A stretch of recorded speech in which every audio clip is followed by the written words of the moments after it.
अस्सलाम वालेकुम। आपको कहेंगे सुबह की सोच में खुश आमदीद का जश्न शानदार तरीके से मनाने के बाद आज शायद आप में से या मुझ में से कई लोग थके होंगे। हुँ, लेकिन याद रहे कि अपनी गली मोहल्ले और शहर को साफ रखना भी हमारी जिम्मेदारी है। हाँ, और सबसे आम ये है कि ये भी देख लें कि कहीं कोई सब्ज हिलाली परचम जमीन पर तो नहीं गिरा हुआ, क्योंकि जश्न आज़ादी की खुशियों में हम अक्सर ये छोटी लेकिन कीमती बातें भूल जाते हैं। तो आइए आज की सुबह हम ना सिर्फ एक नए दिन बल्कि एक साफ सुथरी खूबसूरत पाकिस्तान की शुरुआत करते हैं, क्योंकि असल आज़ादी वो है जो हम अपने वतन को इज्जत और मोहब्बत के साथ देते हैं। आप देख रहे हैं सुबह की सोच, मुझे कहते हैं हसनैन लियाकत। और मैं हूँ जी ग़ज़ल अशरफ। और जिस तरह से हसनैन बात कर रहे थे कि हम यौम आज़ादी के बाद आए हैं, यकीनी तौर पर आपका भी अच्छा गुज़रा होगा, मैंने भी बिल्कुल। एन्जॉय किया।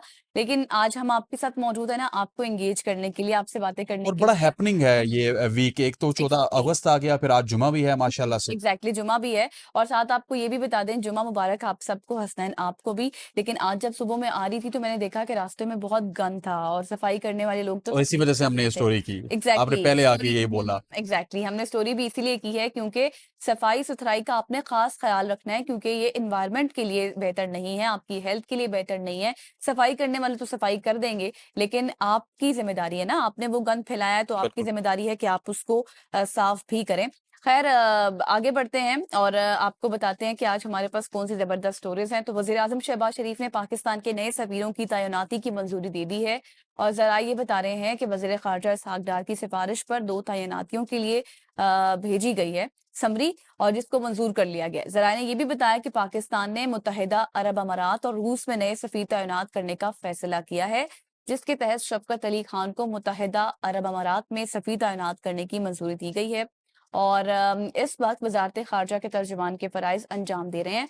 जबकि रिसोर्सेज के मुताबिक शफकत अली खान इससे पहले पोलैंड और रूस में पाकिस्तान के सफीर भी रह चुके हैं। और इसके अलावा यूएई में पाकिस्तान के सफीर फैसल नियाज तिरमिजी को रूस में नया सफीर तैनात करने की मंजूरी दी गई है। और रूस में पाकिस्तानी सफीर खालिद जमाली वजारत खारजा में एडिशनल सेक्रेटरी तैनात होंगे। बिल्कुल ऐसे ही है, वो स्वाइप किया गया। एक जो यूएई के सफ़ीर थे उनको रशिया भेज दिया गया, जी। रशिया वालों को पाकिस्तान बुला लिया गया। लेकिन हम उम्मीद करते हैं कि जो नए सफ़ीर हमारे मौजूद होंगे मुत्तहिदा अरब अमारात में भी, रशिया में भी, हमारे उनके साथ ताल्लुकात भी अच्छे होंगे, क्योंकि हाँ। मुत्तहिदा अरब अमारात के साथ हमारे ताल्लुकात तो बहुत अच्छे हैं, लेकिन अब वो वीज़े नहीं दे रहे। नहीं, वीजा उन्होंने बंद हो गए हैं। उस एग्जैक्टली। कैटेगरी में हमें रखा हुआ है। जब मुझे याद है, मैं 2016-17 में दुबई में होता था, तो उस ज़माने में बांग्लादेश के जितने भी लोग थे उनके उनको वीज़ा नहीं दिया जाता था, क्योंकि बांग्लादेश के लोग वहाँ पे जाते थे, डिफरेंट क्रिमिनल एक्टिविटीज़ में उनको पाया जाता था, और इस वजह से पूरे के पूरे बांग्लादेश को उन्होंने बैन कर दिया था। आजकल वही बैन पाकिस्तान में भी लगा हुआ है। तो जो यूएई के सफ़ीर हैं, मेरा ख्याल है कि वो अगर ये बैन हटवा देंगे और पाकिस्तान के वीज़ा पॉलिसी में आसानी कर देंगे, तो हमारा जो मज़दूर तबका है उसके लिए आसानी हो बिल्कुल, जाएगी। एक चीज़ मैं ये भी ऐड करूँगी, जिस तरह से आपने आखिरी बात की ना कि मज़दूर तबके के लिए आसानियाँ तो होंगी, लेकिन मुझे लगता है कि इसमें ना जो फ़ॉल्ट है वो पाकिस्तानियों का अपना भी है। वही ना। पाकिस्तानी खुद जाते थे, भीख माँगते थे, आपने पाकिस्तान की इमेज को ख़राब किया। अब वहाँ की गवर्नमेंट्स ने ये फैसले किए कि आपको वीज़े ही नहीं देंगे। बिल्कुल ऐसे ही है। इनको उनकी गवर्नमेंट के साथ भी काम करना चाहिए, हमारी गवर्नमेंट को भी बताना चाहिए कि खुदारा एयरपोर्ट के ऊपर हर शख्स की हालत देख लिया करें, हुँ, या फिर किसी की कोई बैंक स्टेटमेंट देख लिया करें कि वो बैंक स्टेटमेंट अच्छी हो तो उसको हाँ, जाने दिया करें। नहीं तो भिखारी इसी तरह से जाते रहेंगे और आपके मुल्क को भी फिर लूटते भिखारी रहेंगे। ही समझा जाएगा। हुँ, ख़वातीन हज़रात, आगे बढ़ते हैं और भारत का रुख करते हैं। भारत की जानिब से जंग के बाद भारत ऐसा तिलमिला रहा है, कभी क्रिकेट में, कभी सफारती महाज पे, कि भारत लगता है कि उनको दर्द बहुत क्या कहते हैं, इतना गहरा है। कुछ ना कुछ नज़ीर ज़ख्म प्लीज़, गहरा है, हाँ, हाँ, ज़ख्म इतना गहरा है। इतना गहरा है कि वो रोज़ कोई ना कोई ऐसी ऐसा स्टंट करते हैं जिसको हमें डिस्कस करना बिल्कुल पड़ता ऐसी है। है। ख़वातीन हुँ, हज़रात, भारतीय दारुल हुकूमत नई दिल्ली में पाकिस्तानी सफारतकारों को हरासा करने का सिलसिला जारी है। हुँ, गैस और इंटरनेट समेत दीगर सहूलियात रोकी जा रही हैं, जबकि 4 से 5 पाकिस्तानी सफारतकारों को घर खाली करने का हुक्म भी जारी कर दिया गया। ज़राए के मुताबिक नई दिल्ली में पाकिस्तानी सफारतकारों के पानी, दूध, गैस और फूड डिलीवरी पर भी अप्रैल से वक्तन-फ़वक्तन पाबंदी जारी है। और ज़राए के मुताबिक 4 से 5 पाकिस्तानी सफारतकारों के घर छोड़ने का हुक्म भी दे दिया गया। हालाँकि अभी कॉन्ट्रैक्ट की मुद्दत खत्म होने से पहले ही उनको हुँ। घर छोड़ने का हुक्म दिया गया, कॉन्ट्रैक्ट उनका खत्म नहीं हुआ। सफारती ज़राए का कहना है कि नई दिल्ली में पाकिस्तानी हाई कमीशन के अखबारात भी बंद कर दिए गए, और ख्याल रहे कि जंग के बाद भारत ने पाकिस्तानी सफारतकारों को नापसंदीदा शख्सियत करार देकर उन्हें 24 घंटों में मुल्क छोड़ने का हुक्म भी दिया था। हाँ जी, इससे पहले ये खबर भी हमने डिस्कस की थी अपने इस प्रोग्राम में, लेकिन अब देखें कि जिस तरह से उनको बगैर नोटिस के घर छोड़ने का कह दिया गया है, ये तो आपके अपने अपने आप को ज़ाहिर कर रहे हैं, आप अपनी इमेज को ज़ाहिर कर रहे हैं, दुनिया के बौखलाहट सामने का भी शिकार है, ये बौखलाहट कह का सकते शिकार हैं। हैं आप। बिल्कुल, आपने दुरुस्त फरमाया कि आप लोग बौखलाहट का शिकार हैं, इंडिया वालों की बात कर रही हूँ। आप हालांकि अपने इंटरनेशनली आप को भी सबसे बड़ी जमहूरियत कहते हैं, हम इतना बड़ा इकोनॉमी मुल्क है, बहुत अच्छी है इतनी आपकी। बड़ी जमहूरियत है, हमसे बड़ी जमहूरियत कोई नहीं है। हम हमारे प्राइम मिनिस्टर मोदी साहब ने ये कर दिया, हम चांद पे पहुंच गए, हमारा इंटरनेट सबसे अच्छा, हमारी क्रिकेट टीम सबसे अच्छी। लेकिन यार आपके दिमाग, आपके दिल बहुत छोटे हैं। बहुत छोटे हैं और आप खुद ही अपने आप को रिप्रेजेंट करा रहे हैं इंटरनेशनल दुनिया में भी, जहां पर आपकी पहले भी बहुत सी ठुकाई हो चुकी है और बहुत बेइज्जती हो चुकी है, लेकिन इस तरह के एक्ट्स करके आप मजीद अपने आप को बेइज्जत ही करवा रहे हैं। आगे बढ़ते हैं और आपको बताती हूँ मरने मराने की थोड़ी सी बातें भी बता दी ताकि इंडिया वाले भी अगर सुन रहे हो तो उनको भी पता इंडिया चले। वाले भी मरने मराने पे ही आए हैं वैसे। दुनिया का वो इलाका जहां मरने पर पाबंदी है, शायद हो ये सकता कौन सा इलाका है यार, उधर ही चलते हैं। है ना? हाँ, लेकिन ऐसा मैं तो है कहता कि हूँ कि नहीं, अभी शो छोड़ के उधर चलते हैं देखिए मौत जहाँ पे। तो कहीं भी आ तो सकती है। आप यही बता रहे कि मैं तो इसलिए बता रही हूँ क्योंकि एक स्टोरी है, एक रिसर्च के मुताबिक मौत तो कहीं भी आ सकती है, मौत बरहक है और हर नफ्स ने मौत का जायका चखना है और इसे कुल्लु नफ्सिन जायकातुल जायकातुल। मौत, बिल्कुल एग्जैक्टली। और इसे रोकने में आज तक कोई भी कामयाब नहीं हो सका है। ताहम एक जगह ऐसी है कि जहां हुकूमत की तरफ से मरने या पाबंदी आयद कर दी गई है उस पर। दुनिया में ऐसा अनोखा मकाम नॉर्वे के जजीरे में मौजूद है। बिल्कुल मैं नॉर्वे की बात कर रही हूँ, जहाँ पे एक जजीरा है और जजीरे में इस पर पाबंदी है, जहाँ पर बिल्कुल भी नहीं मरा जा सकता, इस तरह आप कह लें तो ज्यादा बेहतर होगा। और ये बताया जाता है कि यहाँ मरने पर पाबंदी वाकई ही ठीक है। है। वजह यह है कि यहाँ का मौसम इतना शदीद सर्द है कि जमीन में दफन होने वाली लाशें गलती सड़ती नहीं है, बल्कि दहाइयों तक मुंजमद हालत में महफूज रहती हैं। और 1930 की दहाई में एक तहकीक में पता चला कि यहाँ दफनशुदा लाशों में पुराने वायरस भी जिंदा हो सकते हैं, जो दोबारा इंसानों में बीमारी फैला सकते हैं। और इसीलिए 1950 की दहाई में कानून बनाया गया कि जी, गजल का इस वक्त गजल को पानी पीना है। यहाँ पे कानून ये बनाया गया खवातीन आजाद की यहाँ पे किसी को भी I'm sorry, दफन नहीं किया जाएगा। मर आप यहाँ पे सकते हैं, लेकिन आपको दफन कहीं और पे जाके किया जाएगा। और यहाँ तक कि अगर कोई शख्स यहाँ शदीद बीमार हो या फिर मरने के करीब हो तो उसे नॉर्वे में एक मेनलैंड है, उस जगह मुंतकिल किया जाता है। और ये जगह इसलिए भी मशहूर है कि यहाँ पे सूरज 6 माह तक नहीं निकलता और 6 माह तक गुरूब नहीं होता। सो आपने मरना तो जरूर है, मरते आप वहां पे भी हैं और मरना आपने किसी और जगह में भी है। लेकिन मसला ये है कि यहाँ का जो दर्जा हरारत है वो इतना ज्यादा गिरा होता है, मतलब -30 होगा या -50 होगा, कि वो आपकी जो लाश है वो गलती सड़ती नहीं है, वो उसी तरह रहती है। तो इस वजह से उन्होंने कहा कि यहाँ पे दफन नहीं किया जाएगा आपको। आप अगर यहाँ पे मरते हैं तो आपको किसी और जगह पर दफन किया जाएगा। और खवातीन आजाद, ये एक इंटरेस्टिंग स्टोरी थी, हमने सोचा कि हम आपको बताएं। लेकिन गजल आपको मैं क्या ना हो गया? मेरे आंखों में आंसू आ गए बिकॉज मरने की बात हो रही थी, तो चले जी, मैंने सोचा कि क्या हो गया मेरे साथ। इनका इनका थोड़ा सा गला भी खराब हो गया। आगे बढ़ते हैं, हम इनको तकलीफ नहीं देते और आपको एक और स्टोरी से हम आगाह करेंगे। खवातीन आजाद, एसी ऑन रखना ज्यादा फायदा मंद होता है या फिर वक्तन फवक्तन बंद करना? पहले सवाल मैं करूंगा गजल से। मैं तो ये है कि जब टेम्परेचर ठीक हो जाए तो बंद कर देती हूँ। लेकिन जो घर में अब्बू होते हैं ना, या घर का बड़ा होता है जिसने बिल देना होता है, वो आके देखता है और वो एसी भी बंद करता है, पंखे भी बंद करता है, इस्त्री भी बंद करता है, ऐसे ही है। एग्जैक्टली ऐसा उसके ही है, लिए बिल्कुल। उनके लिए मैं आज ये स्टोरी लेके आया हूँ। हमने अक्सर ऐसे लोग जिनके घरों में एसी है, बिजली के बिलों से तंग आ गए हैं। लेकिन क्या आपने कभी सोचा है कि एसी मुसलसल चलते रहने से ज्यादा पैसों की बचत होती है या फिर कभी बंद कर देने से बचत होती है?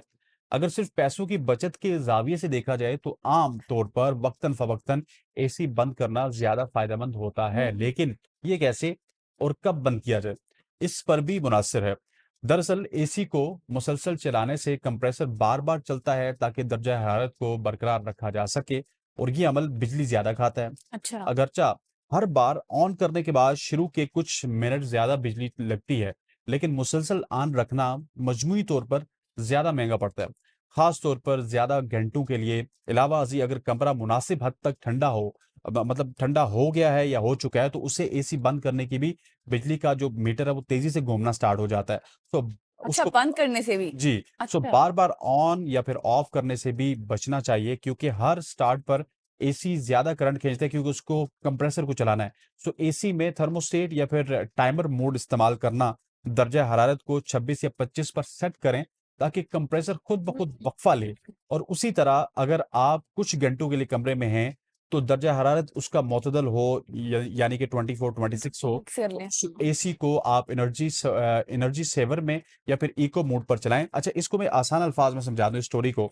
तो भाई आपके एसी हम्म, को बेसिकली कंप्रेसर चलाता है, जो हमने आपको बताने की कोशिश की। गजल को भी समझ नहीं है, इस कंफ्यूजन की दूर कर रहा हूँ। सो कंप्रेसर जब बार बार चलता है, आप जब एसी को बंद कर देते हैं कंप्रेसर बंद होता है, आप जब बटन को ऑन करते हैं तो ऑन कंप्रेसर वापस ऑन हो जाता है। अच्छा, कंप्रेसर भी ऑटोमेटेड होता है। अगर उसने अपना माहौल ठंडा कर दिया है, 22 के ऊपर आपका टेम्परेचर है, 24 के ऊपर टेम्परेचर है, तो वो कंप्रेसर ऑटोमेटिकली बंद हो जाता है। लेकिन वो तब तक बंद रहता है जब तक कमरा आपका ठंडा है। जब ठंडा होगा वापस ऑन हो जाएगा। लेकिन आप जब बंद या फिर ऑन एंड बार ऑफ बार करेंगे ऑफ तो करेंगे वो तो कंप्रेसर ऊपर नीचे होगा और उससे आपका बिजली का बिल आएगा। का बिल आपका ज्यादा होगा, क्योंकि बेसिकली बताने का मकसद ये है कि एकदम से ऑन ना करें, एकदम से बंद ना करें। टेम्परेचर ठीक है तो वेल एंड गुड, आराम से बाद में जाके बंद कर दें, और अगर नहीं है तो फिर ऑन कर लें। तो इस तरह करने से ये एसी की स्टोरी हसनैन ने आपको। बिल्कुल ऐसी है। ख़वातीन और हज़रात, यहाँ पे ब्रेक लेंगे, लेकिन ब्रेक के बाद एक इंटरेस्टिंग टॉपिक करेंगे, क्योंकि अब ट्राई नेशन सीरीज हमारे सर पे है। हमने क्रिकेट तो खेली है वेस्ट इंडीज में, लेकिन जीत नहीं सके काम है। और मुसलसल नाकाम रहे। हमारे साथ मुल्क पाकिस्तान का एक बहुत बड़ा नाम मौजूद होगा स्पोर्ट्स की दुनिया का, जो हमें बताएंगे कि पाकिस्तान टीम क्यों नाकाम हो रही है, क्या कुछ वजूहत हैं पाकिस्तान की नाकामी की, और क्या ट्राई नेशन सीरीज में अफगानिस्तान और दुबई की जो टीम है, यूएई की टीम है, यूनाइटेड अरब एमिरेट्स की, उसके खिलाफ भी पाकिस्तान की कारकर्दगी वैसी ही रहेगी, या फिर ये कमजोर टीमें हैं। अफगानिस्तान तो नहीं कमजोर, लेकिन यूएई कमजोर टीम है, उनके खिलाफ हम शायद अच्छा खेलेंगे। ये उनसे बात करेंगे, लेकिन एक शॉर्ट सी कमर्शियल ब्रेक के बाद। ब्रेक से वापस आते हैं, स्टे विद अस।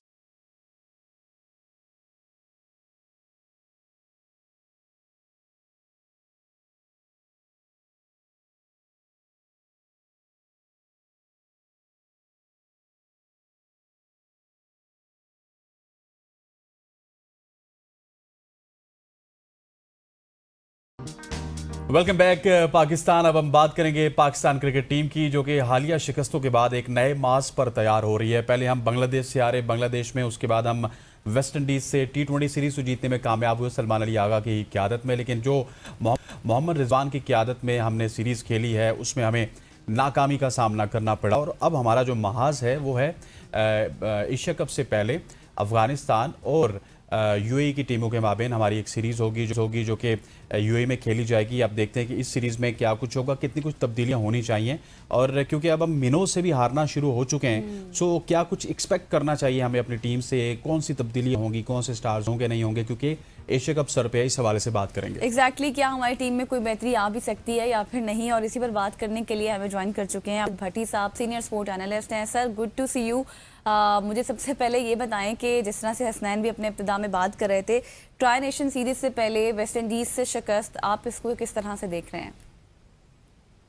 सबसे पहले आप लोगों का बहुत बहुत शुक्रिया। और अब तो पुरानी हो गई, लेकिन कौम ने जिस तरह जश्न आज़ादी को सेलिब्रेट किया, मेरा ख्याल में अगर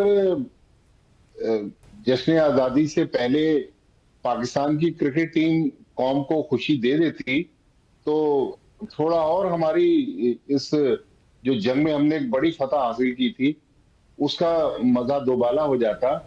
लेकिन अनफॉर्चुनेटली अगर आप पिछले साल सवा साल से पाकिस्तान टीम की परफॉर्मेंस देख लें, मैं ट्राई नेशन सीरीज की तरफ आता हूं। पहले मैं थोड़ा आपको बैकग्राउंड बता दूं बेहतर। कि हम लास्ट ईयर जो T20 वर्ल्ड कप हुआ, उसमें हम अमेरिका जैसी टीम से हार गए। उससे पहले हम आयरलैंड से हार चुके थे, हम जिम्बाब्वे से हार चुके थे, हम टेस्ट मैच में बांग्लादेश के खिलाफ होम ग्राउंड पर व्हाइट वॉश हो गए। अभी हम बांग्लादेश से सीरीज हार के आए। फिर वेस्ट इंडीज की टीम आई थी, हम मुल्तान में उसके खिलाफ टेस्ट मैच हार गए। तो T20 फॉर्मेट में पाकिस्तान की परफॉर्मेंस निस्बतन बेहतर है। लास्ट ईयर हमने ऑस्ट्रेलिया के खिलाफ एक वनडे सीरीज जीती, हिस्ट्री में पहली बार। फिर हमने साउथ अफ्रीका को 3-0 साउथ अफ्रीका के खिलाफ 3-0 वनडे सीरीज जीती। तो पैचेस में हमारी परफॉर्मेंस है, लेकिन ओवरऑल मेरे ख्याल में अब हमारे क्रिकेटिंग सिस्टम पर एक सवाल उठ रहा है कि वो कौन से खिलाड़ी होंगे जिसको हम पाकिस्तान क्रिकेट बोर्ड की उस बस पे सवार करें, जो हमारी इस टीम की डूबती हुई जो साख है उसको भी बचाएं और पाकिस्तान टीम को एक बेहतर मकाम की तरफ लेके जाएं। देखिए, अभी आपको याद होगा कुछ दिन पहले की बात है, यही वेस्ट इंडीज की टीम इंग्लैंड के खिलाफ 3-0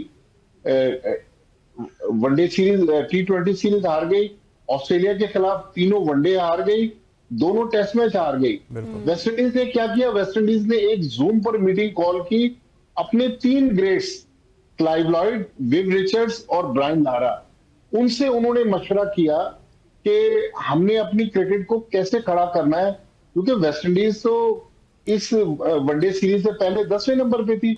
हमने क्या किया, लास्ट ईयर जब हम गैरी कर्स्टन को, South African former test cricketer, उनको जब Pakistan team white ball team का हेड कोच लेकर आए, आपको याद होगा हसनैन के पाकिस्तान ने एक कनेक्शन मीटिंग कॉल की लाहौर के 5 स्टार होटल में, जिसमें बजाय कि हम अपनी क्रिकेट की बेहतरी की बात करते, क्रिकेट बोर्ड वर्सेस प्लेयर्स वहां पर एक दूसरे के खिलाफ शिकायतों के अंबार लग गए। उस मीटिंग का जो भी नतीजा निकलता, उस मीटिंग के कुछ दिनों के बाद गैरी कर्स्टन ही पाकिस्तान को छोड़ के चले गए। तो मेरे ख्याल में पाकिस्तान क्रिकेट को इस्तेहकाम की तरफ लाने के लिए मोहसिन नकवी साहब को अब पीसीबी हेडक्वार्टर में भी थोड़ा टाइम गुजारना और उनको अपने वो एडवाइजर्स लाने होंगे जो उनको बेहतर मशवरा दे सके, प्लस उन क्रिकेट एडमिनिस्ट्रेटर्स की पाकिस्तान को जरूरत है। देखिए, पाकिस्तान की अगर हम क्रिकेट लेगेसी देखें, हमारे पास एयर मार्शल नूर खान जैसे लोग थे, हमारे पास जनरल तौकीर, हालांकि वो 3 स्टार जनरल थे, लेकिन जनरल तौकीर का आप दौर उठा के देख लें, क्रिकेट की डेवलपमेंट भी हुई। और पाकिस्तान की टीम, अगर आपको हसनैन, मैं आपको बार बार इसलिए कह रहा हूं कि आप चूंकि क्रिकेट को ज्यादा फॉलो करते हैं, तो आप इन चीजों को बेहतर अंदाज में समझ लेंगे। 2003 में जब हम हारे world cup south Africa Zimbabwe में, तो जनरल साहब ने 7 पाकिस्तान के प्लेयर्स को टीम से निकाल दिया। वसीम अकरम, वकार यूनुस, सईद अनवर दोबारा पाकिस्तान टीम में उसके बाद नहीं आए। राशिद लतीफ को कप्तान बनाया, जावेद मियांदाद को हेड कोच बनाया, आमिर सोहेल को चीफ सिलेक्टर बनाकर एक नई टीम खड़ी की गई। वो टीम फिर अगले 10 साल तक पाकिस्तान को जितवाती रही। पहले राशिद लतीफ उसके कप्तान थे, फिर इंजमाम उल हक बने। मेरे ख्याल में आज हम जिस मकाम पर खड़े हुए, वेस्ट इंडीज से हार गए, हार जीत होती रहती है। कल मैं सुन रहा था मोहम्मद रिजवान को मैच के बाद, वो कह रहे थे कि जी इस पिच पर ये तीसरा मैच था, 6ठी इनिंग्स हो रही थी। अरे भाई, टॉस जीतकर आपने पहले बैटिंग क्यों नहीं की? आपने पहले वेस्ट इंडीज को बैटिंग दे दी।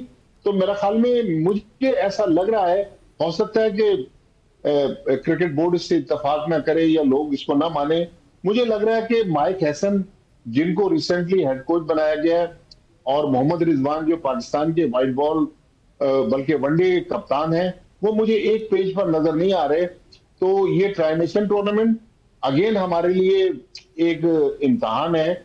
इम्तहान इसलिए कि जो यूएई की पिचेस हैं, अफगानिस्तान की टीम 2 साल पहले आपको याद होगा, हमने रिजवान, बाबर आजम वगैरह को जब रेस्ट करवाया था, तो अफगानिस्तान ने पाकिस्तान को हराया वहां पर। यूएई की टीम ने अभी वहां बांग्लादेश के खिलाफ T20 सीरीज जीती है। उनका वो होम ग्राउंड है, वो वहां पर भी स्पिन वाली पिचेस होती हैं। तो मेरा ख्याल में T20 टीम में तो बहुत ज्यादा रद्दोबदल की जरूरत नहीं है, लेकिन हमारे थे। फिर राशिद लतीफ ने किसी वजह से इस्तीफा दिया, इंजमाम उल हक पाकिस्तान के कप्तान बने और 2007 तक फिर इंजमाम पाकिस्तान की अगले 4 साल कप्तानी करते रहे। हमने इंडिया को इंडिया में जाके हराया, इंग्लैंड को इंग्लैंड में जाके हराया, तो इंजमाम ने फिर उस टीम को खड़ा कर दिया।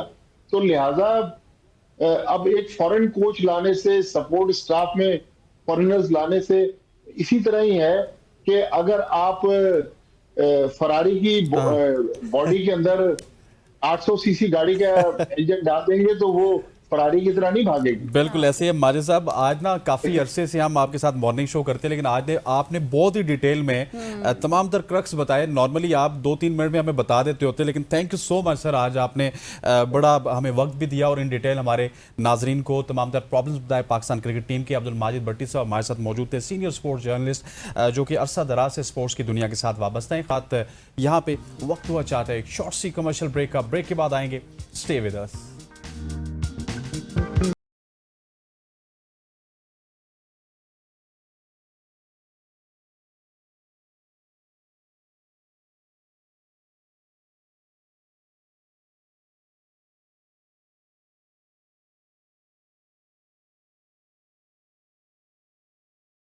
वेलकम बैक खवातीन वज़ात। अब मुल्की सियासत की बात करेंगे और आज के प्रोग्राम में हम बात करेंगे मुल्की और बैनुल अक़वामी जो डेवलपमेंट्स हैं उनके हवाले से। फील्ड मार्शल सैयद आसिम मुनीर के अमेरिका के दौरे ने पाकिस्तान के मौक़िफ़ को आलमी सतह पर ना सिर्फ पजीराई दिलवाई बल्कि भारत का दहशतगर्दाना चेहरा भी एक बार फिर बेनकाब हुआ है। साथ ही अमेरिका ने BLA और TTP के खिलाफ कार्रवाइयों में पाकिस्तान का साथ देने का फैसला किया। ये पाक अमेरिका ताल्लुकात में कितनी बड़ी पेशरफ्त है। और फिर सियासी महाज पर अगर बात की जाए तो मुस्लिम लीग नून के सेनेटर इरफान सिद्दीकी का कहना है कि PTI के रहनुमा आज वही काट रहे हैं जो उन्होंने खुद बोया है। और तवानाई के शोबे की बात करें तो क्या आवाम के लिए कोई रिलीफ आने वाला है? इन सब इश्यूज़ के ऊपर आज के प्रोग्राम में हम इन डिटेल कन्वर्सेशन करेंगे अपने मेहमान से। जी हाँ, और बात करने के लिए हमें ज्वाइन कर चुके हैं मजहर बरलास साहब, जर्नलिस्ट हैं। Thank you so much for your time sir. सबसे पहले तो मज़ीद इश्यूज़ पर बात करने से पहले मुझे ये बताइएगा कि कुछ इत्तलात इस तरह की आ रही हैं कि हुकूमत और PTI के दरमियान कुछ इम्कानात मुज़ाकरात के हवाले से भी रोशन हो रहे हैं, और जो भी हाल ही में जिन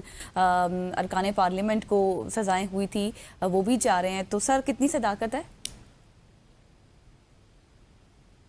देखिए, गुजारिश ये है कि जमहूरियत का हुस्न होते हैं मुज़ाकरात। अगर मुज़ाकरात हो रहे हैं इस सिलसिले में तो होने चाहिए। और मैं समझता हूँ कि जिन लोगों को सियासी सजाएं दी गई हैं, सियासी सजाएं इतनी इफेक्टिव नहीं होनी चाहिए कि किसी की नाहली तक पहुंच जाए और उनकी सीटें खाली कर दी जाए। फिर इतना बड़ा ज़िमनी इलेक्शन करवाने भी एक मसला है।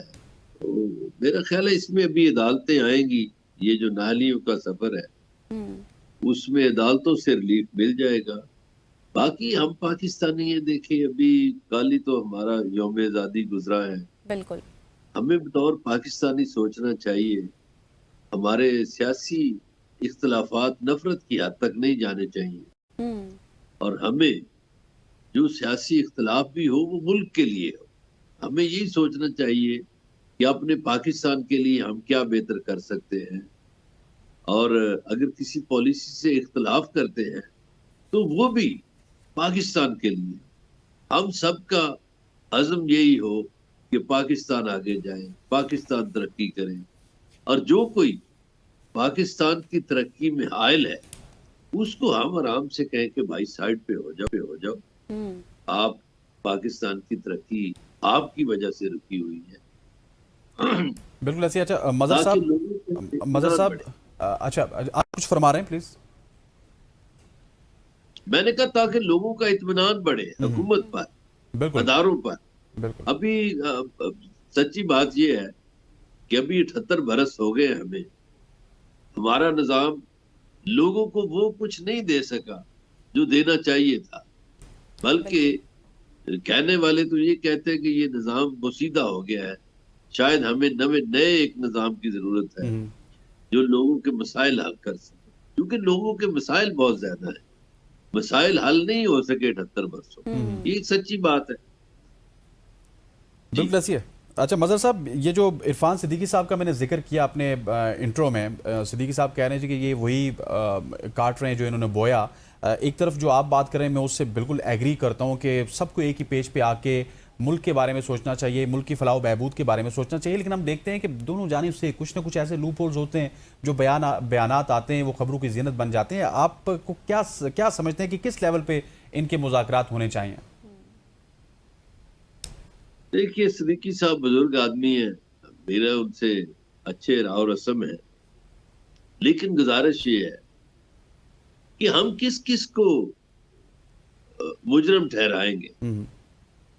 ये तो अगर सिद्दीकी साहब ये बात कर रहे हैं तो फिर पीपल्स पार्टी हक बजानब है ये कहने की कि उनकी लीडर की तस्वीर किसने गिराई थी। इसका जवाब सिद्दीकी साहब के पास है। फिर दूसरा सवाल कि जो मिसाके जमहूरियत हुआ था मोहतरमा बेनजीर भुट्टो शहीद और नवाज शरीफ के दरमियान, उसको किसने तोड़ा था? कौन गया था यूसुफ रजा गिलानी के खिलाफ सुप्रीम कोर्ट काला कोट पहन के? तो सिद्दीकी साहब के पास इसका जवाब नहीं होगा। फिर ये भी सिद्दीकी साहब के पास जवाब नहीं होगा कि 99 में रोग आर्मी के इश्तहारात बैरून अखबारात में किसने दिए थे? इनकी हुकूमत थी। फिर इनके पास ये भी जवाब नहीं होगा कि 12 अक्टूबर 99 को पाकिस्तान के आर्मी चीफ का त्यारा मुल्क में उतरने नहीं दिया जा रहा था और उन्हें कहा जा रहा था आप दिल्ली उतर जाए। यानी पाकिस्तान के हाजिर सर्विस आर्मी चीफ को ये दिल्ली में गिरफ्तार करवाना चाहते थे। फिर डॉन लीक्स का जवाब इनके पास नहीं है। फिर वो जो गुजरांवाला में तकरीर की थी इसका जवाब नहीं है। देखिए, और ये जो आसिफ अली जरदारी की जबान काटने की कोशिश की थी, जो उनको नाहक जेल में रखा गया, जो बेनजीर भुट्टो के साथ किया गया। मैं इमरान खान की तो बात ही नहीं कर रहा ना, मैं तो बात कर रहा हूँ जो पीपल्स पार्टी के साथ किया। वो कौन उसको माफ करेगा? वो जो सैफुर रहमान था, जो एहतसाबुर रहमान, उसने कितने नजायज केसेस बनाए, नजायज काम किए। अब तो खैर उसको कतर वालों ने भी निकाल दिया है, अब वो कतर में नहीं है। तो सिद्दीकी साहब के पास इन बातों का जवाब कैसे होगा? क्या ये अखलाकियात थी? ये चौधरी निसार अली खान की तकरीर देखें कि जब 88 में जी IGI बनी तो हम बेनजीर भुट्टो के खिलाफ क्या लेकर आए। यानी हर तरफ पीपल्स पार्टी थी। वो कहते हैं हमने फिर मौलवियों के साथ मिलकर प्रोपेगेंडा शुरू किया कि औरत मस्जिद की इमामत नहीं करा सकती, औरत जनाजा नहीं पढ़ा सकती, औरत अजान नहीं दे सकती, तो औरत की हुक्मरानी जायज नहीं। तो आज फिर वही जो जमात है वो मरियम नवाज की हुक्मरानी किस तरह कबूल कर ली। देखिए, ये प्रोपेगेंडा किया ना। एक इन्होंने मौलवी इस्तेमाल किया, शाही मस्जिद के वो खतीब थे आजाद साहब। मौलाना आजाद ने कहा कि जो पीपल्स पार्टी को वोट देगा उनका निकाह टूट जाए। वो इस तरह की हरकतें तो ये खुद करते रहे हैं। तो सिद्दीकी साहब अब किस मुंह से ये बातें करते हैं कि सर आप ये करे तो फलां। हाँ बिल्कुल, आप दुरुस्त फरमा रहे हैं। आज जो सियासत में बदअखलाकी उनकी, और जितने ममालिक BLA को TTP को दहशतगर्द कहेंगे, हम उन सबको खुशामदीद कहते हैं, क्योंकि ये भारत के पालतू हैं, ये इसराइल के पालतू हैं। एग्जैक्टली यहाँ फंडिंग करता रहा। वो अजीत कुमार दोवल क्या कहता था, जो इंडियन रा का चीफ रहा है, अभी कौमी सलामती का मशीर है, वो कहता था कि हम इसमें पैसा खर्च करेंगे। वो उन्होंने पैसा बहाया और अफगानिस्तान का बॉर्डर इस्तेमाल हुआ। हमें अफगान गवर्नमेंट से भी यही शिकवा है ना। हम कहते हैं अपनी सरजमीन पाकिस्तान के खिलाफ क्यों इस्तेमाल होने दे रहे हो। लेकिन ये अजीब बात थी कि जब यहाँ वो कठपुतली हुकूमत थी, वो जो टोपी वाला था अफगानिस्तान में, उस दौरान 22 कौंसल खाने पाकिस्तान की सरहद के करीब बने। मुझे बताइए, ये 22 कौंसल खानों की क्या जरूरत थी? ये सारे राह के हेडक्वार्टर थे, ये सारे राह के दफातर थे। बिल्कुल ऐसी है। मजहर बल्ला साहब, आपसे गुफ्तगू का सिलसिला इंशाल्लाह आने वाले दिनों में भी जारी रहेगा। बहुत बहुत शुक्रिया आपके वक्त का। मजहर बरलास साहब हमारे साथ मौजूद थे, सीनियर तज्जिया निगार सहाफ़ी, जो कि इस वक्त गुफ्तगू कर रहे थे मुल्क की सहाफ़त के ऊपर और साथ साथ अमेरिका के साथ जो हमारे ताल्लुकात बेहतर हुए उस हवाले से भी वो हमें बता रहे थे कि ये हमारे लिए बहुत ही अच्छा है। ख़वातीन उज़ात यहाँ पे वक्त हो चाहता है एक शॉर्ट सी कमर्शियल ब्रेक लेते हैं, वापस आते हैं स्टेज में।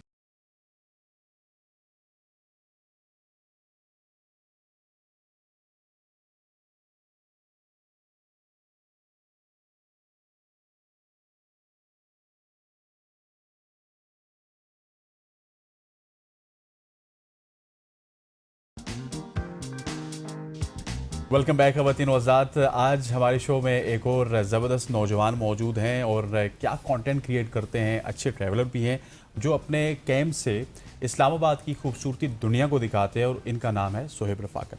चाहे मार्गला की सब्ज़ वादी हो, रावल झील की चमकती लहरें हों या फिर शहर के छुपे हुए हसीन गोशे हों, शोएब की नज़र हर मंजर को एक नई कहानी बना देती है, क्योंकि अभी वो वीकेंड आने वाला है, हाँ। जो 14 अगस्त के बाद हम जिसका इंतज़ार कर रहे हैं, क्योंकि 14 अगस्त को भी कुछ इंजॉयमेंट हो चुकी है। अब हमारे जैसे लोग जो यहाँ पे मौजूद हैं उन्हें वीकेंड बनाना भी है, तो 2 छुट्टियाँ आ रही है। तो हम सबसे पहले तो शोएब से पूछेंगे कि हमें बताएं कि शहरी ज़िंदगी से हम निकल के कहाँ कहाँ पे जा सकते हैं इस्लामाबाद में, जहाँ पे कुदरत, सुकून और मज़े सब एक ही जगह पे बिल्कुल मौजूद हैं। Exactly Sohaib, thank you so much for your time. सबसे पहले तो हमें ये बताएं कि 2 छुट्टियां आ रही हैं, वीकेंड है, क्या कुछ कर कहाँ जाना चाहिए, उसके कौन बाद सी हम आपकी जगह जर्नी पूछेंगे आपसे। सजेस्ट करेंगे आप हमें? वीकेंड तो आ रहा है, 2 छुट्टियां, बट इसमें थोड़े से प्लेसेस जो हैं वो गवर्नमेंट ने बंद कर दिए हैं, क्योंकि हम लोग शक्करपड़ियाँ चले जाते थे, लेक व्यू है आपका, फिर मोनाल वाली साइड है, तो वो बंद है। तो अभी आप लोग पीर सुहावा जा सकते हैं, अगर जाना चाहें तो इस्लामाबाद में शाला देता जा सकते हैं, तो वेरी गुड प्लेस, मतलब हिस्ट्री है वहाँ पे। और फिर इसके अलावा आप और जाना चाहें, लोक विरसा ओपन है, वहाँ पे जा सकते हैं, मेला लगा हुआ है, आप लोग एंजॉय कर सकते हैं फैमिली के साथ। और अगर ज़्यादा आपको वेदर एंजॉय करना है तो आप मरी और नथिया गली वाली साइड पे चले जाएं, क्योंकि मैं आज ही वहाँ से पहुँचा हूँ सुबह।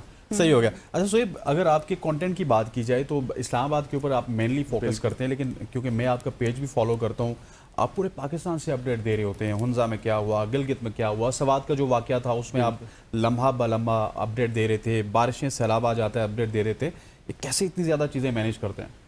बस वो कुछ ग्रुप्स बने हुए हैं हमारे, और कुछ गवर्नमेंट डिपार्टमेंट्स के अच्छे लोग हैं, और कुछ वहाँ के लोग जो लोकल्स हैं वो हमारे साथ कॉन्टैक्ट्स में हैं, तो उसकी वजह से हमें ये कि अपडेट साथ के साथ मिलती रहती है। हमने व्हाट्सएप के ग्रुप्स कुछ बनाए हुए हैं, तो वहाँ पे जैसी हमें अपडेट आती है तो कोशिश होती है कि पेज के ऊपर पोस्ट करूँ और लोगों को जो है वो ज़्यादा से ज़्यादा अपडेट करूँ, ताकि किसी ने ट्रैवल करना हो वो भी उससे पहले देख ले कि वहाँ के हालात कैसे हैं, कैसे नहीं हैं। तो बस ये। तो कभी कुछ हेक्टिक भी लगा है आपको इस तरह से कि आपने लम्हा ब लम्हा अपडेट करना है सब लोगों को? सोशल लाइफ भी आपकी माशाल्लाह से, हम आपको हर जगह देखते हैं, हर जगह पाए जाते हैं आप। शुरू में लगता था, बट नहीं, अब समझें ये पैशन बन चुका है एक ना, क्योंकि अगर मैं बात करूं वॉर के दिन थे तो हम सारी रात जाग के लोगों को अपडेट देते रहते थे। तो इसी तरह जब ये सवात वाला इंसिडेंट हुआ, फिर हुंजा में सैलाब आया, और ये जो बाबू सर वाला हुआ, तो इसमें भी तकरीबन आप समझें कि हम डेली मतलब पर आवर के हिसाब से अपडेट देते रहे लोगों को। तो एक किस्म का समझें हमने भी एक न्यूज़ एजेंसी भी एक कि लोगों को अपडेट करना है। तो ये है कि सोशल मीडिया पे लोग थोड़े ज़्यादा एक्टिव होते हैं, वो देख लेते हैं, न्यूज़ उन तक पहुंच जाती है, तो काफ़ी लोग खुश भी होते हैं, दुआएं भी देते हैं। तो ये मतलब आपके सवाल के जवाब में ना इन्होंने कहा कि अब तो आदत सी हो गई है, तो मुझे वो सॉन्ग याद आ गया, अब तो आदत सी हो गई मुझको ऐसे जीने की ना। तो शोएब मुझे ये बताइएगा कि इस्लामाबाद की अगर प्रिसाइसली बात करें तो आपकी जो पहचान है, आपके पेज की पहचान है, वो इस्लामाबाद की वजह से है। इस्लामाबाद को आपने एक्सप्लोर भी किया, बहुत सारी चीज़ें इस्लामाबाद की ऐसी आपको मालूम है जो मुझे या फिर अभी जो पब्लिक हमें सुन रही है इनको नहीं मालूम। वो कौन कौन सी चीज़ें आप हमें बताना चाहते हैं? प्लेसेस के बारे में बताऊं या प्लेसेस के बारे में बता सकते हैं, खानों के बारे में बता सकते हैं, जो कि आम आवाम नहीं जानती। इस्लामाबाद जो है एक तो ऐसा शहर है ना, मतलब आप कहें कि इसमें तमाम पाकिस्तान से लोग आके रह रहे हैं, मतलब कि बस रहे हैं इसके अंदर, और इधर कोई डिस्क्रिमिनेशन नहीं है इस्लामाबाद में। मतलब इस्लामाबाद सबको एक्सेप्ट करता है कि यार आप आ जाओ और यहाँ पे रहो। और इस्लामाबाद एक ऐसा शहर है कि मतलब आप इसमें रहते हैं तो आपको इससे प्यार हो जाता है, मोहब्बत हो जाता है, तो ये आपके साथ बातें करता है। बाकी ये है कि इस्लामाबाद की जगह बहुत है ना, आप जहाँ पे भी जाएं आपको अपनाइयत से महसूस होती है। मतलब आप ये समझे कि मैं बाय बर्थ इस्लामाबाद से हूँ, तो एक एक गली का मुझे पता है इस्लामाबाद की, G6 में कौन सी गली किधर है, और G7 में। काफ़ी लोग कहते हैं यार सोहेब तुम इन ड्राइव तो नहीं चलाते, मैं कहता हूँ नहीं यार मैं नहीं करता है, मैं बेसिकली घूमने का मुझे शुरू से शौक़ है, बहुत ज़्यादा शौक़ है घूमने का। तो हम मोनाल जा सकते हैं, ट्रेल्स जा सकते हैं, रिसेंटली ट्रेल 4 नया बना है आपका, वो बहुत खूबसूरत है, वो इंजॉय कर सकते हैं हम लोग।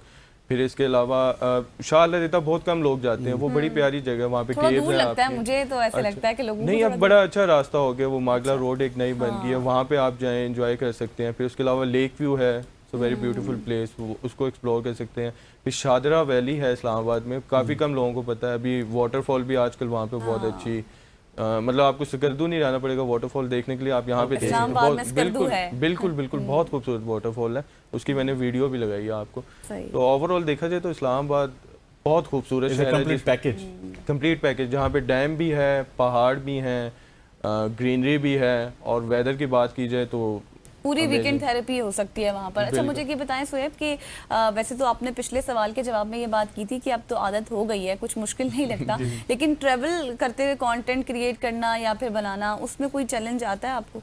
बिल्कुल भी नहीं, शुरू में होती नहीं प्रॉब्लम्स, बट अब नहीं, अब वो इक्विपमेंट्स इतने ज़्यादा हो गए हैं कि वो गाड़ी चलाते हुए भी तो इजीली वीडियोस हमारी बन जाती हैं, कोई मसला नहीं होता। रील्स साथ के साथ बनाता रहता हूँ और कोशिश करता हूँ डेली। मुझे तो लोग कहते हैं आप सोते नहीं है, मतलब रात को 3 बजे भी मैं रील अपलोड करता हूँ, सुबह 10 बजे भी उठ के करता हूँ, और वो ये है कि उसी टाइम बनाता हूँ और उसी टाइम अपलोड करता हूँ। क्या रूटीन है वैसे आपकी?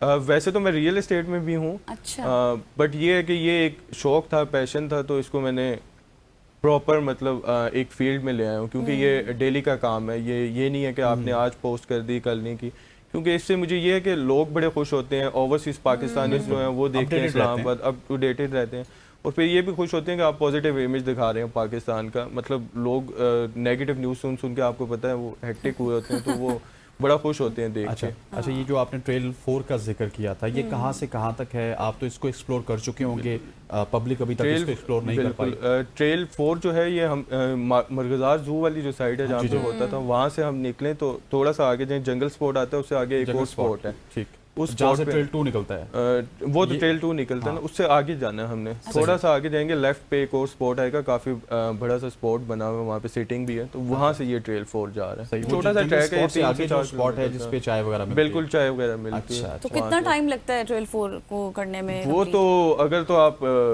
पहली दफा जा रहे हैं फिर तो आपको काफी टाइम लगेगा, क्योंकि अभी कीचड़ वगैरह भी है वहाँ पे, थोड़ा सा वो वेट है। अदरवाइज आप कह लें 30 to 40 मिनट्स में आप उसको। अच्छा शोएब, अगर इस्लामाबाद की बात की जाए तो इस्लामाबाद राइट नाउ हम अभी भी गर्मी में ही बैठे हुए हैं, हब्स का माहौल है, कभी बारिश हो जाती है तो हब्स हो जाती है, फिर आप गलियात चले जाएं, जिस तरह आप अभी वहाँ से आए तो वहाँ का मौसम अच्छा होता है।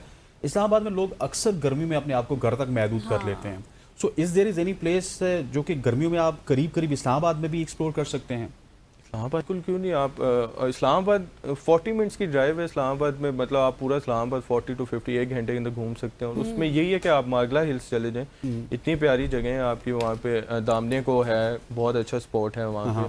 फिर उससे आगे जाएँ, पीस व हवा वाली रोड है, फिर वो पाइन सिटी है एक, वो आ तो गलियात में जाती है बट इस्लामाबाद से करीब 3 या 40 मिनट्स है, तो वो बड़े प्यारे से स्पॉट्स हैं। तो आप फिर आबशारें काफ़ी ज़्यादा इस्लामाबाद में हो गई हैं। पीस व हवा से हम नीचे जाएँ, एक वीडियो मेरी आ रही है, इंशाल्लाह 2-3 दिन तक आएगी, तो उसमें वो स्पॉट बताऊंगा। वो एक बड़ी प्यारी सी वो दरिया सा चल रहा है, तो वो ऊपर पहाड़ के ये मारगला हिल्स में पीस व हवा से नीचे। हाँ, वहाँ पे मैंने अफ्तार भी किया। बिल्कुल, वेरी ब्यूटीफुल प्लेस, वो बहुत ब्यूटीफुल प्लेस है। तो वो काफ़ी जगह हैं, आप इस्लामाबाद बाहर निकलेंगे तो आप एक्सप्लोर करेंगे, बट लोग कहते हैं इस्लामाबाद के लोग घरों में ही रहते हैं, घरों में ही रह जाते हैं। हाँ, गलत कॉन्सेप्ट। अच्छा सोएब, ये बताएं कि जिस तरह अभी हम बात करते हैं सवात वाले वाक़े की, अक्सर लोग कहते हैं कि मौसम अच्छा है हम चले जाएं, तो वेदर की कंडीशंस को मद्देनजर रखते हुए आप कौन कौन सी जगह एक्सप्लोर कर सकते हैं? क्योंकि अक्सर होता है ना, ठीक है मौसम अच्छा है हम निकल जाएंगे, लेकिन आगे जाके मौसम ज़्यादा ख़राब हो जाता है। एक्चुअली कहीं पे भी आपने ट्रैवल करना है उससे पहले वेदर ज़रूर देख लें। मतलब आज भी अगर बारिश हो रही है तो आप देख लें वेदर, जहाँ पे हम जा रहे हैं, फॉर एग्जांपल मरी जा रहे हैं, स्कर्दू जा रहे हैं, वहाँ पे वेदर कैसा है।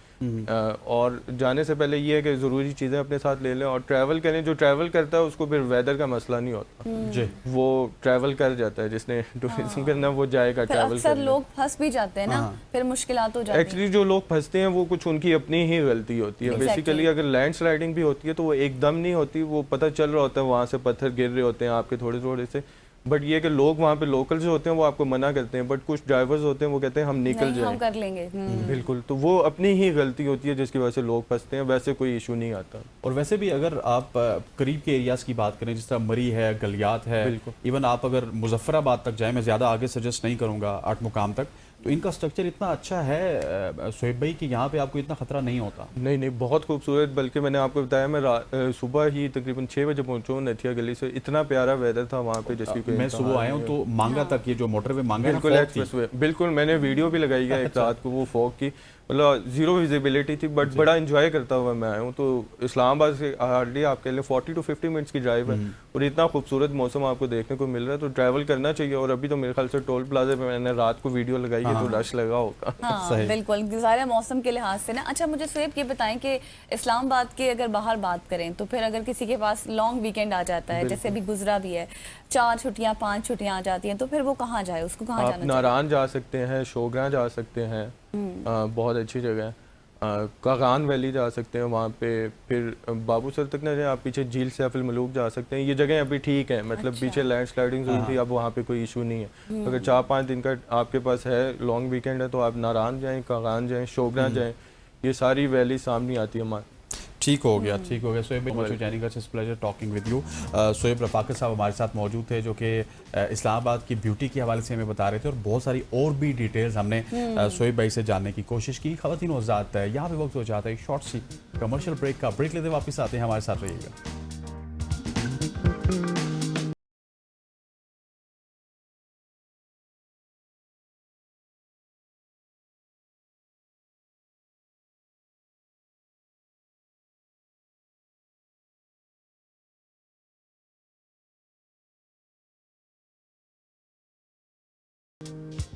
Welcome back after the break. और अब हम बात करेंगे, क्योंकि आज का दिन अकीदत, गम और याद का दिन है। इमाम हुसैन अलैहिस्सलाम और शहदाए करबला का चहलम, मुहर्रमुल हराम की कुर्बानियाँ और करबला का वाक़या आज भी हमारे दिलों को झंझोड़ता है और ये याद दिलाता है कि हक़ और इंसाफ के लिए डट जाना ही असल कामयाबी है।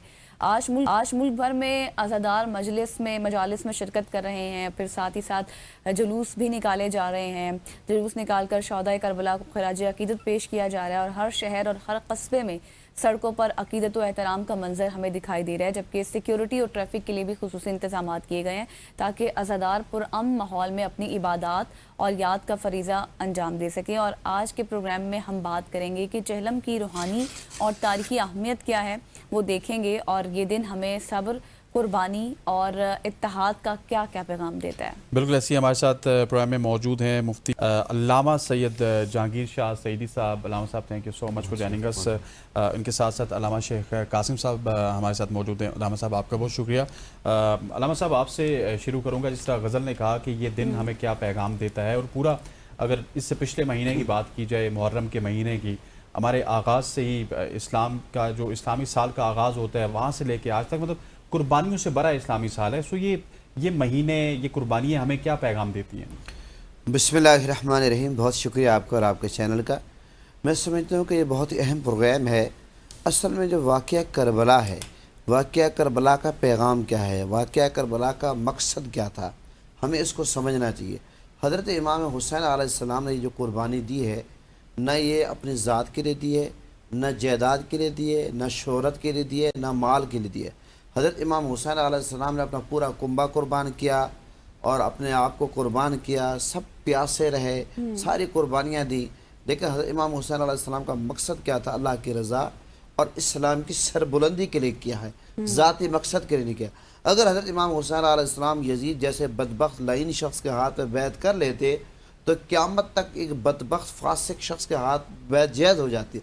तो इमाम हुसैन ने पूरी दुनिया को, अपने नाना की उम्मत को ये मैसेज दिया है, पैगाम दिया है, अमल से, किरदार से बताया है, ये सर कट सकता है, मैं प्यासा रह सकता हूँ, मैं मदीना छोड़ सकता हूँ, मक्का छोड़ सकता हूँ, मुस्लिम बिन अकील को शहीद कर सकता हूँ, मेरा सर नेज़े पे आ सकता है, कुरान की तिलावत भी कर सकता है।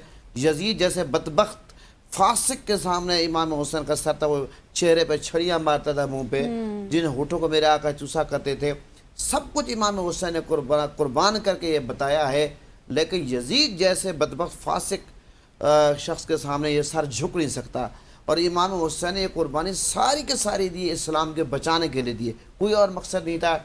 एक शायर ने बड़ा खूबसूरत नक्शा खींचा कि ला इलाह तो पढ़ लिया, अब ले मज़ा तासीर का, ला इलाह की तह के नीचे खून है शबीर का, ला इलाह पढ़ने वालों ला इलाह से पूछ लो, ला इलाह तो बच गया, घर लुट गया शबीर का। याद रखें कि इमाम हुसैन ने कलमे को बचाया है, इस्लाम को बचाया है, दीन को बचाया है। अच्छा, यजीद जो था, देखें, एक बंदा नमाज नहीं पढ़ता वो गुनाहगार है, जो नमाज का इनकार करे वो कुफर है। याद रखें कि यजीद जो था वो सिर्फ ये, एक तो बंदा है वो शराब नोशी अगर करता, गलत काम करता, उसने उन तमाम चीज़ों को हलाल कर दिया है। उसने माँ बहन को हलाल कर दिया है। यजीद का सिर्फ ये जुर्म नहीं कि उसने इमाम हुसैन पर जुल्म किया, उसने मदीना पाक में घोड़े बांधे, मस्जिद नबी शरीफ में, खाना काबा पे हमला करवाया, हज़ारों हुफ़ाज को शहीद करवाया, अहले बैत के ख़ानदान पर जुल्म किया। अच्छा, मैं यहाँ पर यह भी अर्ज़ करता चलूँ, यजीद की इमाम हुसैन और इमाम हुसैन के ख़ानदान से सिर्फ दुश्मनी नहीं थी, बुग़्ज़ था। अब आप कहेंगे कि जनाब ये दुश्मनी और बुग़्ज़ का फ़र्क क्या है? मैं अर्ज़ करूँगा कि दुनिया की तारीख़ आप पढ़ कर देखें, जिससे आपकी दुश्मनी होती है, दुश्मनी आप भी होती है, अल्लाह दुश्मनी से महफूज रखे, हमारे मुल्क को अल्लाह अमन का गहवारा बनाए। दुश्मनी जिससे होती है, आप दुश्मन को मार देते हैं, क्लाशों को मार देते हैं, तलवार मार देते हैं, जब दुश्मन को मार देते हैं, कत्ल कर देते हैं, उसके बाद दुश्मन को छोड़ देते हैं, डेड बॉडी को घसीटते नहीं है, लाते नहीं, मारते तो ही नहीं करते। जो बुग़्ज़ होता है वो मारने के बाद जनाब घसीटना, डेड बॉडी के तोहीन करना, छड़ियाँ मारना, ये यजीद ने अपने अमल से साबित किया। इसको इमाम हुसैन से सिर्फ दुश्मनी नहीं थी, अगर दुश्मनी होती तो 10 मुहर्रम तो दुश्मनी पूरी होगी, लेकिन ये जो 10 मुहर्रम के बाद हुआ कि करबला की गलियों में, दमिश्क की गलियों में इमाम हुसैन का सर नेज़े पे था, ये बीबियों के पाँव में, जैन के इमाम ज़ैनुल आबिदीन के पाँव में जंजीरें डालना और बीबियों को तकलीफ़ें देना, सवारी के नंगी पुश्त पे बिठाना, तौहीन करना, आवाज़ें कसना और जनाब अपनी फतह के ऐलान करना, जामे बस फला फला, ये तमाम चीज़ें पता कैसे चलता है कि यजीद और उसकी नस्ल जो थी वो इमाम हुसैन से बुग़्ज़ रखती थी। और याद रखें, जो इमाम हुसैन से बुग़्ज़ रखता है वो रसूलुल्लाह से बुग़्ज़ रखता है, और जो रसूलुल्लाह से बुग़्ज़ रखता है वो अल्लाह से रखता है। किसी जो इमाम हुसैन का दुश्मन, हुज़ूर ने फरमाया हुसैन मुझसे, मैं हुसैन से हूँ।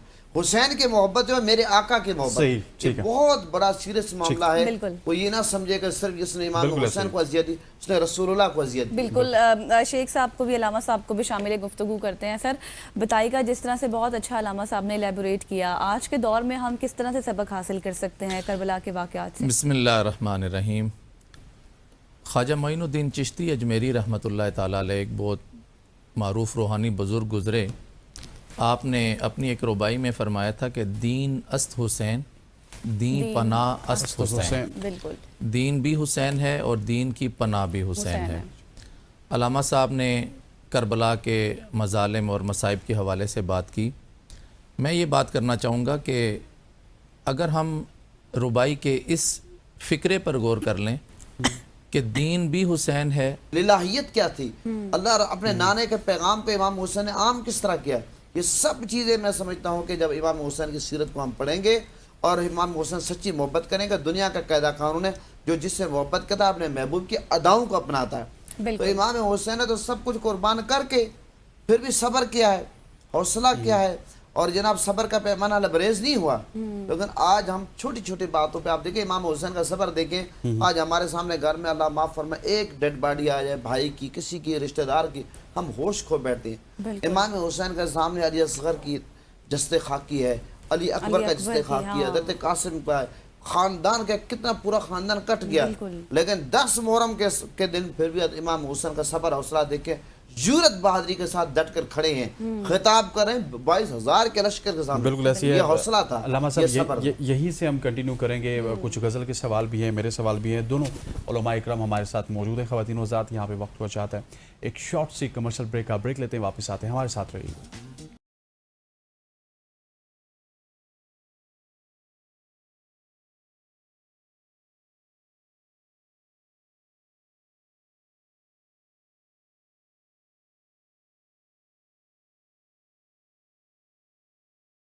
Welcome back after the break. और चेहलम में इमाम हुसैन अलैहिस्सलाम और करबला की कुर्बानियों के रिलेटेड आज हम बात कर रहे हैं। जो गम था, जो पैगाम था, क्या आज हम उसको अपनी ज़िंदगी में इम्प्लीमेंट कर भी रहे हैं या फिर नहीं? अलामा शेख कासिम साहब भी हमारे साथ मौजूद हैं। सर, हमने देखा है कि हमेशा ये जो फ़िरका वाराना हम आहंगी है, ये काफ़ी ज़्यादा, किस तरह से इसको हम फ़रोग दे सकते हैं चेहलम के मौका पर या फिर मुहर्रम उल हराम के मौका पर? मैं ये बात अर्ज़ करूँगा कि फ़िरका उसी वक्त बनता है जिस वक्त इंसान एक दूसरे को अंडरस्टैंड नहीं करते, और वो कशीदगी की तरफ मामलात चले जाते हैं। बिल्कुल। जिस वक्त लोग एक दूसरे को समझेंगे, एक दूसरे की बात को समझेंगे, अंडरस्टैंडिंग पैदा करेंगे, तो फिर उसके बाद कशीदगियाँ नहीं पैदा होंगी बल्कि मोहब्बतें पैदा होंगी। अब फ़िरका जो है ये तो कायनात के अंदर मौजूद हैं, सारे फ़िरके मौजूद हैं, लेकिन फ़िरका वही नाजिया है, वही निजात वाला फ़िरका है जिसके अंदर रसूलुल्लाह सल्लल्लाहु अलैहि वसल्लम की सुन्नतें मौजूद हैं, जिसके अंदर नबी पाक सल्लल्लाहु अलैहि वसल्लम की औलाद की मोहब्बत मौजूद है। जब रसूलुल्लाह सल्लल्लाहु अलैहि वसल्लम की मोहब्बत को हम समझ लेंगे और ये समझेंगे कि हमारे महबूब क्या चाहते हैं, हम उसके मुताबिक ज़िंदगी अपनी बना लें, फिर फ़िरके नहीं बनेंगे, फिर इत्तेहाद होगा, फिर यगानगत होगी, मोहब्बत होगी। एग्जैक्टली। अब रसूलुल्लाह सल्लल्लाहु अलैहि वसल्लम की मोहब्बत यह है कि मैं तुम्हारे दरमियान कुरान और अहले बैत छोड़ के जा रहा हूँ। ये आका करीम अलैहिस्सलाम का वाज़ेह फरमान है। तो उम्मत को चाहिए कुरान और रसूलुल्लाह सल्लल्लाहु अलैहि वसल्लम की औलाद के साथ अपना ताल्लुक़ जोड़ ले, इसलिए कि ये क़यामत के दिन भी और दुनिया में भी इज़्ज़त का बायस है और निजात का बायस है। तो हम लोग जिस वक्त इन दोनों से हटेंगे, फिर अपनी अपनी बोलियां बोलेंगे। जब हम कुरान की अपनी मनमानी तशरीह करेंगे या रसूलुल्लाह सल्लल्लाहु अलैहि वसल्लम की अहादीस की अपनी मनमानी तशरीहात करेंगे या अपने नफ्स की बात को मनवाने की कोशिश करेंगे, तो फिर उस वक़्त फ़िरके बनेंगे, फिर लड़ाइयाँ होंगी, फिर कशीदगी होगी। बेहतर यह है कि हर बंदा अपने आप को कुरान का ताबे करे, रसूलुल्लाह सल्लल्लाहु अलैहि वसल्लम की सुन्नत का इत्तबा करे। जब इस अंदाज से हम ज़िंदगी में अपनी ज़िंदगी को बनाने की कोशिश करेंगे, मैं यहाँ पर यह बात ज़रूर कहूँगा कि हम लोग दूसरों की तरफ उंगली उठाकर आराम से कह देते हैं ये गलत कर रहे हैं। एग्जैक्टली। हमें पहले ये सोचना चाहिए कि हम क्या ठीक कर रहे हैं, बिल्कुल, हम कहाँ पे खड़े हम हैं। कहाँ खड़े हैं, हम क्या ठीक कर रहे हैं। जब हर बंदा अपने 6 फुट की इस्लाह करेगा, इस 6 फुट के वजूद को जब इंसान खुद उसकी इस्लाह करेगा तो पूरे मुआशरे में अमन हो जाएगा। किसी को किसी से शिकायत नहीं रहेगी। जब हर बंदा अपना मुहासबा करेगा तो सब कुछ दुरुस्त हो जाएगा। बिल्कुल ऐसे अल्लामा साहब, आप इसमें कुछ ऐड करना चाहते हैं? देखिए, मैं यही अर्ज़ करूँगा कि जिस तरह हज़रत ने फरमाया है, इत्तेहाद और यकजहती जो है इसके लिए बहुत ज़रूरी है कि जिस हस्ती से हम वाबस्ता हैं, जिस हस्ती का हम जिक्र कर रहे हैं, उस हस्ती को आप अपना मरकज़ और महवर बना लें। कि हज़रत इमाम हुसैन अलैहिस्सलाम जो है ये एक ऐसी हस्ती है, वो किसी एक मसलक एक फ़िरके का नहीं है, वो सब के हैं। तो इस हस्ती के साथ हम जब मरकज़ और महवर बना रहे हैं, नबी पाक सल्लल्लाहु अलैहि वसल्लम को, सहाबा को, अब हमने तकसीम कर दी कि जनाब सहाबा का जिक्र करे तो वो बन जाता है, अहले बैत का जिक्र करे वो बन जाता है, रसूलुल्लाह का जिक्र उस मसला, ये अपने अपने लोगों ने पहचानें बनाई। हमारी पहचान ये होनी चाहिए कि ये वो हस्तियाँ हैं जिस पर हम सबको यकजहती इत्तेहाद करना चाहिए, और ये हस्तियाँ सब की है, किसी एक की नहीं है। और इन सब हस्तियों की जो मोहब्बत है, वाबस्तगी है, इनसे प्यार है, इनकी ज़िंदगी को फॉलो करने से हमें कामयाबी मिलेगी। बिल्कुल। तो अल्लामा साहब, आप क्या समझते हैं किस तरह की इबादत होनी चाहिए इस दिन की मुनासबत से? देखें जी, इबादत तो कुरान करीम में अल्लाह ताला ने फ़र्ज़ करार दे दी, वो तो सबको मालूम है, लेकिन उस पर दवाम हो जाना चाहिए। हमें अपने आप को ऐसी प्रैक्टिस में ले आना चाहिए कि हमें अजान की आवाज़ गूंजे तो हमारी ज़बीन में सजदे तड़प जाने चाहिए। एग्जैक्टली। और जिस वक्त हमारे ऊपर जो शरई अहकामात लागू हैं, हमें सबको चाहिए कि हम उसको मुकम्मल करें। इमाम हुसैन अलैहिस्सलाम की मिसाल देख लें कि आपने तो करबला के उस तपते रेगज़ार में भी जब ख़ानदान कट रहा था तो अपनी नमाज को नहीं छोड़ा और उन्होंने नमाज अदा की। और फिर आप ये भी देखें कि आपका सर तन से जुदा भी हो गया तो कुरान पढ़ने की आवाज़ आपके सर मुबारक से आ रही है। तो ये प्रैक्टिकल तो इमाम हुसैन अलैहिस्सलाम ने हमें करके बताया है। तो यही चीज़ है कि हम अपनी वो चीज़ें जो हमें शरीयत कहती है करने के लिए, और थोड़ा सा मैं ये बात करूँगा कि हमें थोड़ा बहुत अपने माहौल के अंदर इतनी रिलैक्सेशन ज़रूर पैदा करनी चाहिए कि हम नरम गुफ्तार हो जाएं, हम अपने लहजों को मीठा कर लें, हम लोगों से अखलाकियात से बात करना सीख लें। क्योंकि ये चीज़ देखें कि आप अहले बैत अताहर के ख़ानदान को जब देखेंगे तो आपको एक चीज़ ज़रूर नज़र आएगी कि वो ख़ुद भूखे भी रह लेते थे, लेकिन भूखों का पेट ज़रूर भर दिया करते थे। आपके दरवाजे पे आने वाला कभी कोई खाली वापस नहीं जाता था। तो ये अखलाकियात जो हमें अहले बैत से मिली हैं, इमाम हुसैन अलैहिस्सलाम की ज़िंदगी का ये भी दर्स है।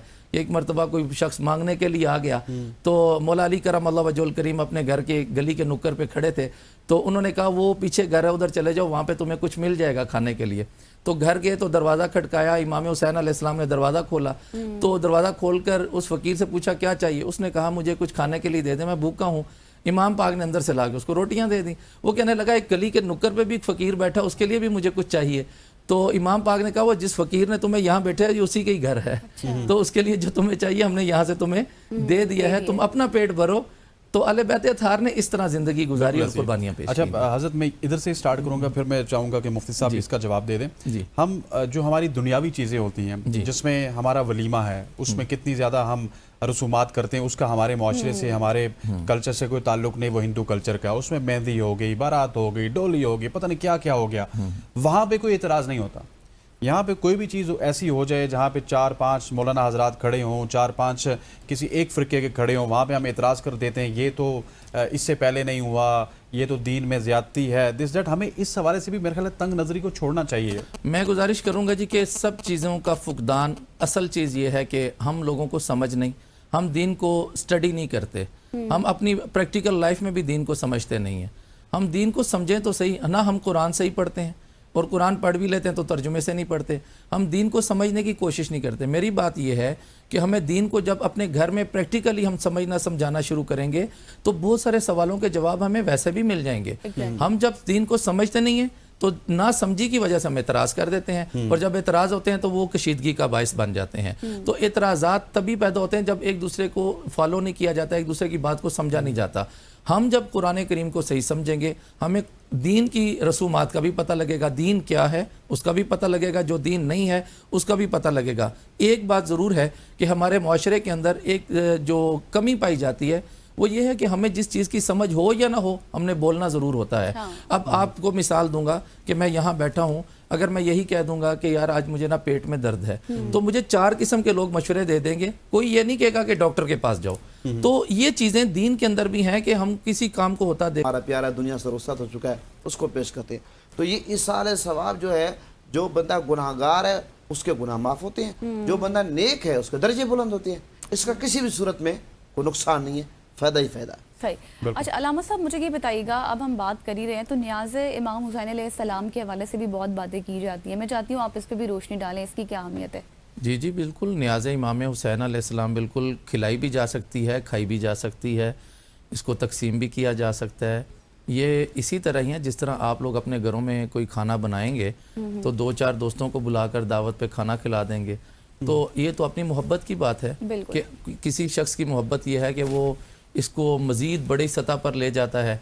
तो इमाम हुसैन अलैहिस्सलाम की खुशनुदी हासिल करने के लिए, अल्लाह की खुशनुदी हासिल करने के लिए, इमाम हुसैन अलैहिस्सलाम और रसूलुल्लाह सल्लल्लाहु अलैहि वसल्लम का तक़र्रुब हासिल करने के लिए तो ऐसा काम करेगा। तो ज़ाहिर है इमाम हुसैन अलैहिस्सलाम कौन है? अल्लाह के प्यारे हैं। अब अल्लाह के प्यारे ऐसे हैं कि उनसे बड़ा वली उनके बाबा के बाद तो इस दुनिया में कोई भी नहीं है। तो इतने बड़े वली की कुर्बत हासिल करने के लिए, उनकी दोस्ती हासिल करने के लिए अगर ये एहतमाम किया जाए तो ये एहतमाम अच्छा एहतमाम है, ये होना चाहिए। इसके खिलाने में कोई शरई कदगन नहीं है, ना ही इसमें कोई इसको आप बिदअत कह सकते हैं, ना ही आप इसको कोई शिरक कह सकते हैं।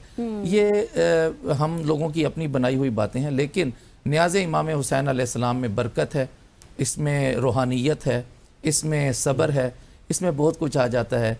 और ये इसलिए अगर बंदा खाए कि अगर इंसान खाएगा तो अल्लाह ताला उसके अंदर रूह की तब्दीली लेकर आएगा, उसके अंदर पॉजिटिव चेंजिंग आएंगी, तो ज़रूर खानी चाहिए। ये अल्लाह ताला की अता है, ये किसी किस्मत वाले को ही मिलती है। बिल्कुल ऐसी। अलामा साहब आपका बहुत बहुत शुक्रिया, आप आए और आपने सैर हासिल गुफ्तगू की। अलामा साहब आपका भी बहुत बहुत शुक्रिया।